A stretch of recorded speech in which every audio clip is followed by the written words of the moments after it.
يصلون على النبي يا أيها الذين آمنوا صلوا عليه وسلموا تسليما. الصلاة والسلام عليك يا سيدي يا رسول الله وعلى آلك وأصحابك يا سيدي يا حبيب الله. الصلاة والسلام عليك يا سيدي يا نبي الله وعلى آلك وأصحابك يا سيدي يا نور الله. الصلاة والسلام عليك يا سيدي يا شفيع المجرمين وعلى آلك وأصحابك يا سيدي يا خاتم النبيين.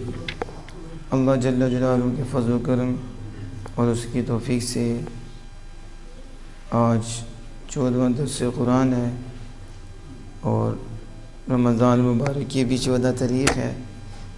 مالک فہم قرآن نصیب فرمائی اور اس پہ عمل کی ہمیں توفیق عطا فرمائی.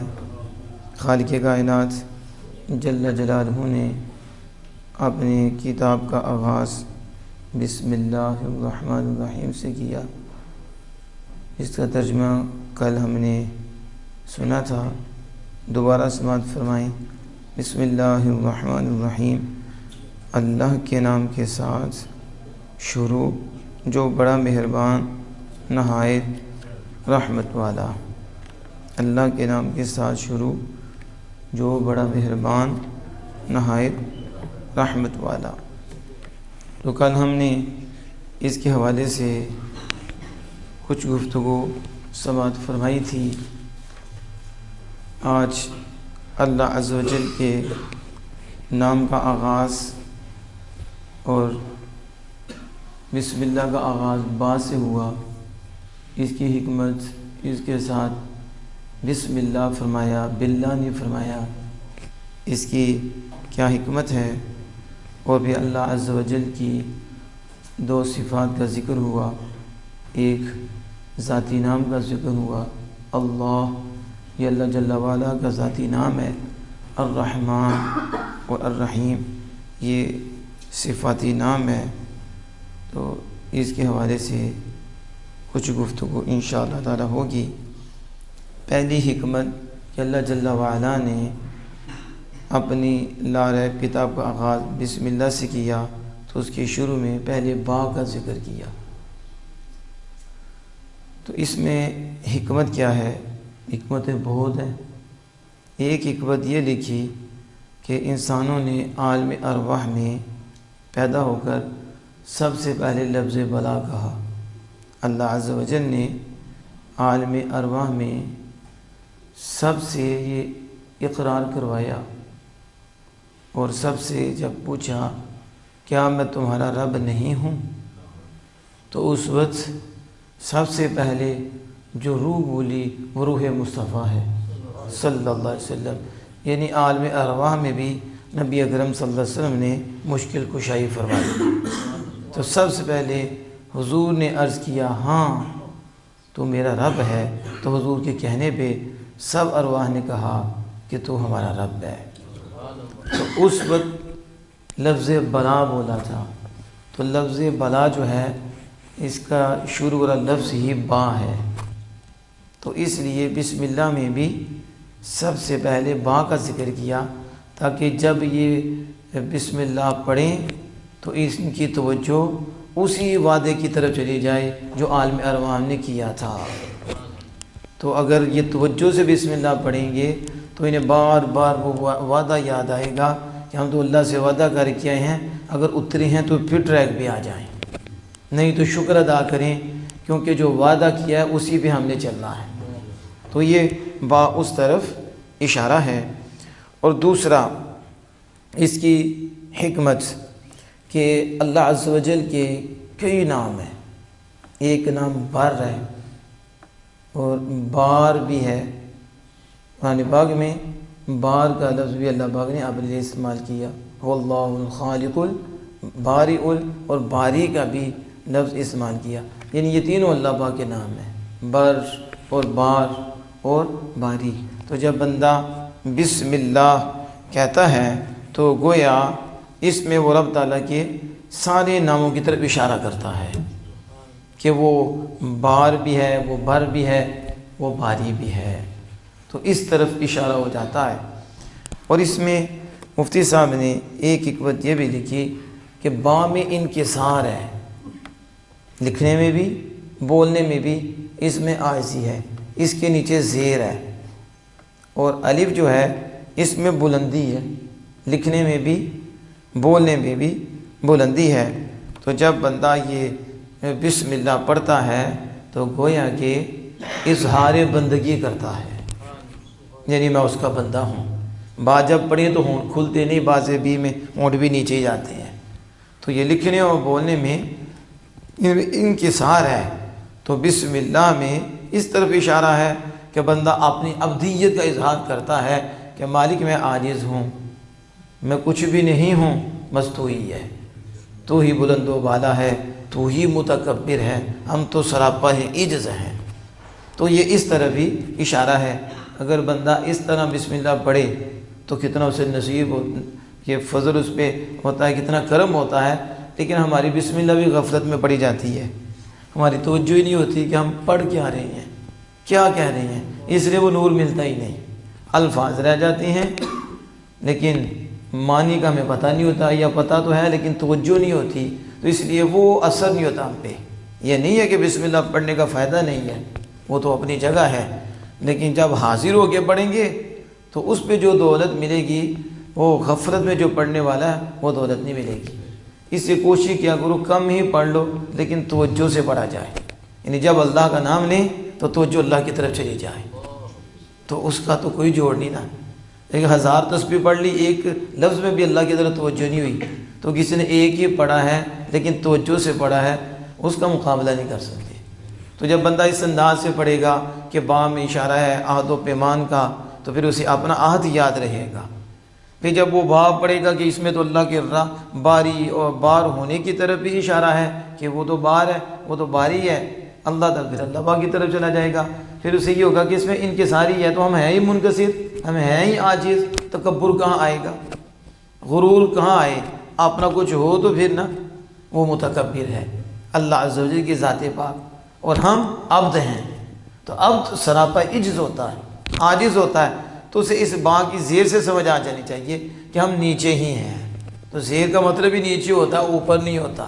تو جو یہ سمجھ آئے تو اللہ پاک جو اپنے آپ کو زیر سمجھ لیتا ہے، مالک اسے زبر کر دیتا ہے، یعنی بلند کر دیتا ہے۔ تو یہ با اس طرف بھی اشارہ ہے۔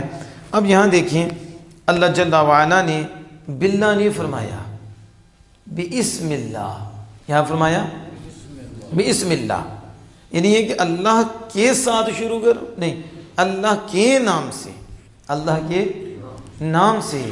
تو مفتی صاحب فرماتے ہیں اس میں حکمت یہ ہے کہ پہلے اسم تک تو پہنچ لو، پہلے تو بعد میں ذات تک پہنچو گے۔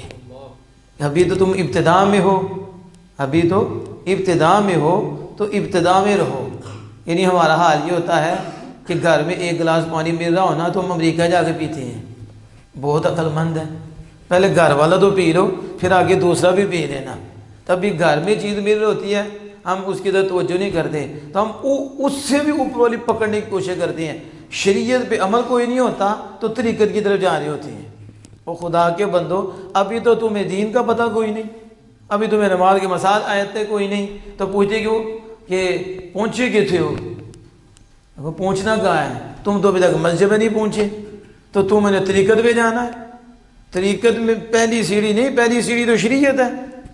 تو جب تک شریعت کے عمل ہی نہیں کرنے والا تو طریقت پہ کیسے جائے گا؟ شریعت کا اسے پتہ کوئی نہیں، مسائل شریعت کا پتہ کوئی نہیں، عمل کوئی نہیں۔ پیر صاحب کے ہاتھ میں بیعت ہو گئے ہیں، بس پہنچ گئے ہیں، پہنچے کہاں ہو؟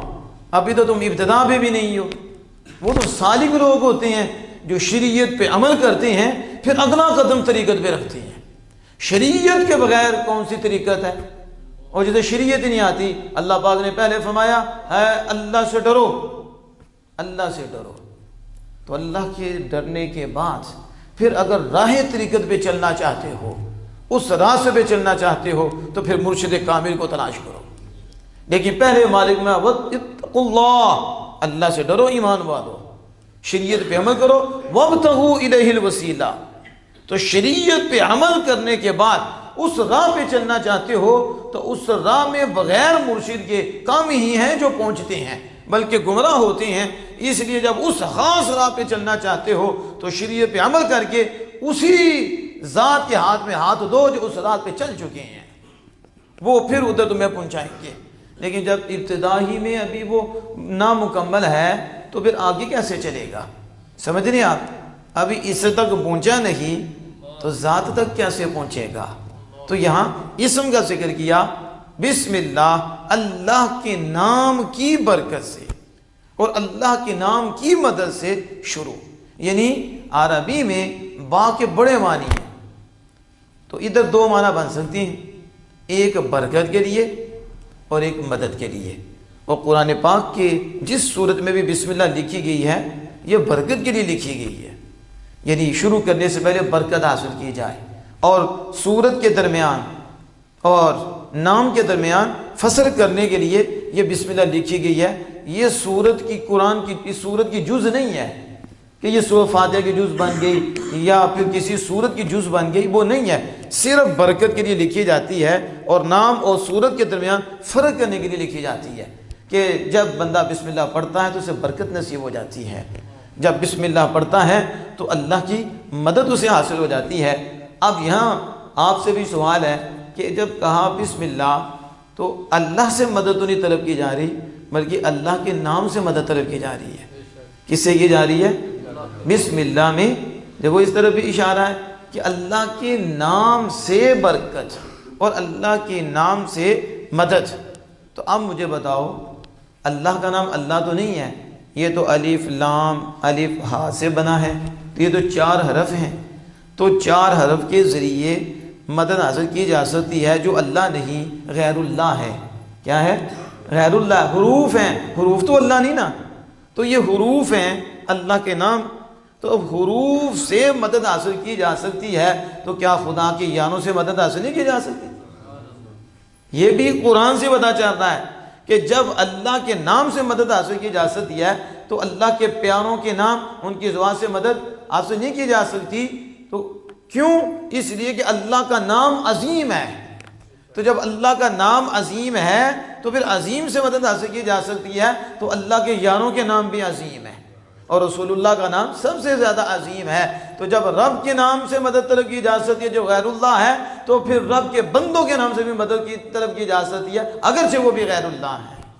تو یہ بسم اللہ شروع کرنے میں بھی پتہ چلتا ہے کہ جو اللہ فضل و کرم سے اہل سنت کا عقیدہ ہے کہ مدد حاصل کرنا جائز ہے، یہ تو قرآن کی پہلے جو آغاز ہے بسم اللہ وہاں سے بھی ثابت ہے کہ اللہ کے نام سے۔ اب یہاں دیکھو بسم اللہ میں علماء کرام نے یہاں تک لکھا کہ اسم اللہ حضور صلی اللہ علیہ وسلم کا نام ہے۔ کس کا نام ہے؟ اور دلائل الخیرات شریف میں نبی اکرم صلی اللہ علیہ وسلم کا یہ اسم گرامی لکھا گیا ہے کہ اسم اللہ رسول اللہ صلی اللہ علیہ وسلم کا نام ہے۔ کیا مطلب ہے اسم اللہ کا؟ اللہ کی پہچان کرانے والا۔ مطلب کیا ہے؟ ظاہر ہے ہر نام اس کی ذات کی پہچان کرانے والا ہوتا ہے۔ اب آپ کتنے بیٹھے ہیں، سارے ہی مومن بیٹھے ہیں، انسان ہے، مومن ہے، لیکن آپ کا نام آپ کی پہچان کراتا ہے۔ مثلا حاجی غضنفر صاحب بیٹھے ہیں تو ان کا نام ان کی پہچان کراتا ہے، اور محترم ریاض صاحب بیٹھے ہیں تو ان کا نام ان کی پہچان کراتا ہے، انیس ویسی صاحب ہیں، عمران صاحب ہیں، یہ دیگر ان کے نام ان کی پہچان کراتی ہیں، وگرنہ سارے مومن ہیں۔ تو پھر پہچان کیسی ہوگی؟ تو جب بلانا ہے تو نام لے کے بلانا ہے، تو نام ہی ان کی پہچان کراتا ہے۔ تو ویسے تو کہتے ہیں کوئی کچھ نہیں کرتا، ہم نے کہا یہاں تو لفظ بھی پہچان کراتا۔ ٹھیک ہے، اللہ نے ذریعے بنائے ہیں، تیری پہچان بھی تیرے لفظ سے ہوتی ہے، تیری پہچان بھی تیرے نام سے ہوتی ہے، جو تیری صفت ہے۔ جب بولتے ہیں حافظ تو لفظ حافظ تیری پہچان کرا دیتا ہے، جب لکھا جاتا ہے عالم تو عالم سے تمہاری پہچان ہوتی ہے، تو جب لکھا جاتا ہے جاہل تو جاہل سے تیری پہچان ہوتی ہے، تو جب لکھا جاتا ہے مومن تو ایمان سے پہچان ہوتی ہے، جب لکھا جاتا ہے مسلم تو اسلام سے پہچان ہوتی ہے۔ تو یہ الفاظ جو ہوتے ہیں یہ ذوات اور صفات کی پہچان کراتے ہیں، یعنی ذات کا بھی پتہ چل جاتا ہے، صفت کا بھی پتہ ہوگا، نہ گونگا بن کے بیٹھا رہے پھر کیا پتہ چلے گا؟ تو پھر یہ الفاظ جو ہوتی ہیں یہ ٹوپیاں سمجھو ہوتی ہیں اور یہ پردے اٹھا دیتے ہیں۔ نبی اکرم صلی اللہ علیہ وسلم اللہ کے اسم ہیں۔ کیا ہے؟ پھر بولو، نبی اکرم صلی اللہ علیہ وسلم اللہ کے اسم ہیں۔ کیا مطلب آقا دو جہاں صلی اللہ علیہ وسلم اللہ کی پہچان کرانے والے ہیں، کیونکہ اسم اللہ جو ہوئے تو اسم تو پہچان کرانے والا ہوتا ہے، تو یہ حقیقتاً حضور ہی اللہ کی پہچان کرانے والے ہیں، جس کو بھی رب کا پتہ چلا ہے آمینہ کے لال سے پتہ چلا ہے۔ تو اسم اللہ، تو جب حضور اللہ کے اسم ہیں تو یوں آپ پھر بسم اللہ پڑھیں، اللہ کے اسم سے شروع، اللہ کے اسم سے شروع، تو اس اسم میں تو مدد کی قسم تو آ گئی ہے، یعنی کیا مطلب ہوا؟ پھر اس کا مفہوم یہ بنتا ہے رسول اللہ کی مدد سے شروع، رسول اللہ صلی اللہ علیہ وسلم کی مدد سے شروع، جو رسول رحیم بھی ہیں رحمان بھی ہیں۔ اب یہ بھی ہے ایک مفہوم اس کا، یہ ہے ایک تو یہ اللہ رحمان الرحیم، اور جب اسم اللہ سے مراد حضور ہوں تو پھر اس کا مطلب یہ ہوگا کہ اللہ کے اسم سے، یعنی رسول اللہ سے جو بڑے مہربان ہیں اور رحمت فرمانے والے ہیں۔ اور اس کا یہ مطلب نہیں کہ حضور رحیم نہیں، اللہ کی عطا سے رسول اکرم صلی اللہ علیہ وسلم ہر جہاں پہ رحمت فرمانے والے ہیں، اور حضور وما ارسلناک الا رحمتا للعالمین ہیں۔ رب نے فرمایا ہے جو بھی جہان ہے اس جہاں پہ میرے محبوب کی یہ رحمت کی شان ہے، ہر ایک کے اوپر ہے۔ کوئی ایسا ہے آج دیکھو نا، آج لوگ بڑی باتیں کرتے ہیں کہ حضور مدد نہیں کرتے، پتہ نہیں کیا سے کیا کچھ کرتے ہیں۔ آپ لمبی چوڑی بات میں نہ جائیں، اسے پوچھیں اب بھی حضور رحمت للعالمین ہیں کہ نہیں، اتنے ہی پوچھ لیں کہ اب بھی ہیں، تو کہے ہیں تو کو بتاؤ اب رحمت ہے حضور کی تم پہ یا نہیں ہے کہ نہیں، دو جواب دو۔ تو عقیدہ اگرچہ ان کا نہیں والا ہوگا لیکن ماننے کا ہیں، تو کہا جب ہیں تو یہی تو اختیار ہے، یہی تو مدد ہے۔ کوئی ایسا لمحہ تو بتاؤ کہ جس لمحے میں حضور کی رحمت نہ ہو، تو جب رحمت ہے تو ماننا پڑے گا رحمت والا بھی ہے، وگرنہ رحمت کیسی ہے؟ رحمت تو ایک صفت ہے، رحمت تو ایک فعل ہے، تو جب فاعل ہی نہ ہو تو فعل کہاں سے ہوگا؟ تو اللہ نے تو یہ واضح فرما دیا، یہ نہیں فرمایا کہ جب آئے پھر رحمت ہیں، وہ تو جب کے بنے ہیں رحمت ہیں، اور پھر ہر جہاں پہ رحمت ہے، ہر نبی پہ رحمت ہے، ہر جن و انس پہ رحمت ہے، فرشتوں پہ رحمت ہے، ذرات پہ حضور کی رحمت ہے، جتنے بھی عالم ہیں ہر عالم پہ حضور کی رحمت ہے، کیونکہ اللہ پاک نے خود فرمایا ہے ہم نے ایک جہان کے لیے نہیں سارے جہانوں کے لیے رحمت بنا کے بھیجا ہے۔ وہ رب العالمین ہے، تمام جہانوں کا رب ہے، تو یہ رحمت للعالمین ہے، وہ سب جہانوں کا رب ہے، یہ سب جہانوں کے رحمت فرمانے والے ہیں۔ تو اب دیکھیں اس میں اسم اللہ میں یہ براد ہے، اور کبھی ایسا بھی پڑھا جائے، کبھی اس طرح پڑھا جائے، کبھی اس طرح پڑھا جائے، تو مزید کرم ہوگا، مزید فضل ہوگا۔ تو نبی اکرم صلی اللہ تعالیٰ علیہ وآلہ وسلم اللہ کے اسم ہیں، بسم اللہ الرحمن الرحیم۔ اب ایک بات اور سماعت فرمائیں، تفسیر کبیر میں یہ بات لکھی ہے کہ اللہ تعالیٰ کے 3000 نام ہیں۔ کتنے؟ اور یہ بھی سمجھے یہ بھی کوئی محدود نہیں ہے، پھر آگے علماء کی تحقیقات ہیں، اعلیٰ حضرت کی تحقیق ہے، کتنے اللہ پاک کے نام ہیں۔ ظاہر ہے جب اس کی حد نہیں ہے تو اس کے نام، اور پھر حضور صلی اللہ علیہ وسلم کے کتنے نام ہیں، دریا میں الگ، فلاں جہاں میں الگ، دوسرے جہاں میں الگ، جو حضور کی شان وہاں ظاہر ہوئی اس کے مطابق حضور کا نام ہے۔ کبھی موقع ملا تو اس حوالے سے گفتگو کریں گے کہ آپ صلی اللہ علیہ وسلم کا دریاؤں میں کیا نام ہے۔ اس طرح اب اللہ پاک کے 3000 نام لکھے، تو ان میں کہتے ہیں 1000 تو فرشتے جانتے ہیں، اور 1000 صرف انبیاء جانتے ہیں، اور باقی جو 1000 ہیں ان میں 300 تورات، انجیل اور زبور سب میں 300 آئے، تو یہ 900 ہوئے، اور ایک جو ہے نا وہ صرف اللہ جانتا ہے، صرف۔ اور جس نے کہا نا بسم اللہ الرحمن الرحیم، یعنی اللہ بڑا مہربان نہایت رحمت والا، تو کہتے ہیں گویا کہ اس نے اللہ کے 3000 نام کا ذکر کر لیا ہے۔ کتنے؟ یعنی جس نے اتنا کہا بسم اللہ الرحمن الرحیم، گویا کہ اللہ کے 3000 نام کا ذکر کیا ہے۔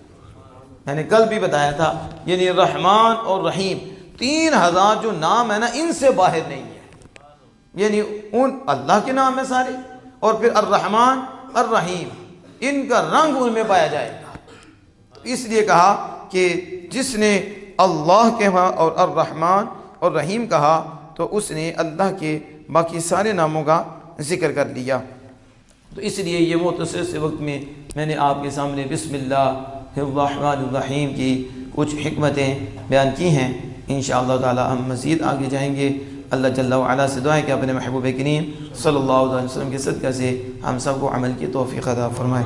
بسم اللہ